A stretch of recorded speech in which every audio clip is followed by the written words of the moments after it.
সরকার ন্যাক্কারজনকভাবে সেখানে জল কামান নিয়ে গেল, জল কামান নিয়ে সবার উপরে গরম পানি নিক্ষেপ করলো। ইনকিলাব মঞ্চের ভাইরা কি সন্ত্রাসী যে আপনি জল কামান নিয়ে যেতে হবে? সেখানে তারা তো জুমার নামাজ পড়েছিলেন, নামাজের পরে তারা দোয়ারত অবস্থায় ছিলেন। নিরীহ মজলুম ভাইদের উপরে সরকার জল কামান নিক্ষেপ করলো। শুধু তাই নয়, ইনকিলাব মঞ্চের জুমা তাকে একজন নারী তাকে নির্যাতন করলো। সেখানে আমাদের ভাইদের উপরে পুলিশ ভোট দিয়ে বুকের উপরে লাথি মারলো। আমি হসপিটালে দেখতে গিয়েছিলাম, খুব বিভৎস অবস্থা ছিল, অনেকের মাথা ফাটা। এবং সেখানে একজন ভাইকে দেখলাম নিঃশ্বাস নিতে কষ্ট হচ্ছে। জাবের, জুমা, রনি সহ 30-40 জন মারাত্মকভাবে তাদেরকে আহত দেখলাম।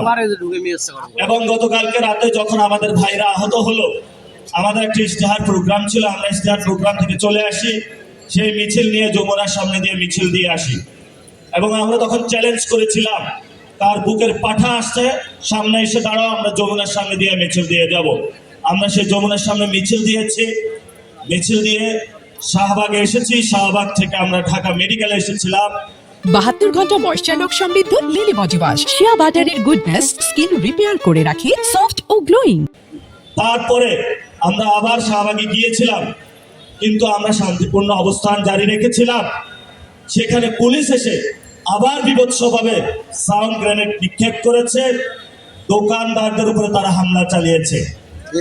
সাধারণ যারা নিরীহ পথচারী, আওয়ামী লীগের আমলে দেখেছি মোবাইল চেক করতে, পাকিস্তান আমলে দেখেছিলাম লুঙ্গি খুলে চেক করতে, এই আমলেও আমরা গতকালকে এগুলো বাংলাদেশের সামনে, মানুষের সামনে আবার দেখলাম।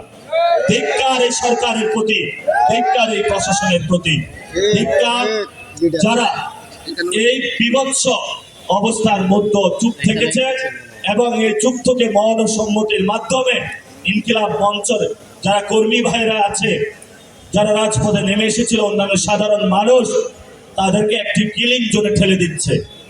আমাদের দুঃখ এবং পরিতাপের বিষয়, আমরা সরাসরি এখান থেকে বলতে চাই, গতকালকে যে হামলা হয়েছে এটার জন্য সরকার পুরোপুরি দায়ী।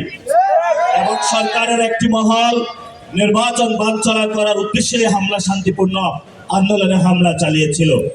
আমরা এর সুষ্ঠু তদন্ত এবং বিচার চাই। যারা হাসপাতালে আছেন, আমরা তাদের সুচিকিৎসা চাই। অনেকে খুবই ইনজুর্ড হয়েছেন, আমরা তাদের দ্রুত গতিতে সরকার থেকে তাদের সুচিকিৎসা চাই। সাথে সাথে শহীদ ওসমান হাদি ভাইয়ের বিচার একটি আন্তর্জাতিক কমিশনের মাধ্যমে অথবা ইউএনের একটি কমিশনের মাধ্যমে আমরা সরকার থেকে একটি চিঠি দেওয়া হোক, একটি সুষ্ঠু তদন্ত হোক। কারণ বর্তমান যে সিআইডি, ডিবি যারা তদন্ত করছে, তারা জাবেরকে গিয়ে বলছে যে আপনি আমাদেরকে সিসিটিভির ফুটেজ দেন। এই সিসিটিভির ফুটেজ জাবের কই থেকে আনবে? এটা তো গোয়েন্দা সংস্থার দায়িত্ব। তা আমরা মনে করি যে বিচারটা হচ্ছে না। কালার এক্সপার্ট এবং ডার্ক স্যাপ সমৃদ্ধ অরিক্স অ্যাডভান্স ডিটারজেন্ট পাউডার, আপনার লন্ড্রি এক্সপার্ট।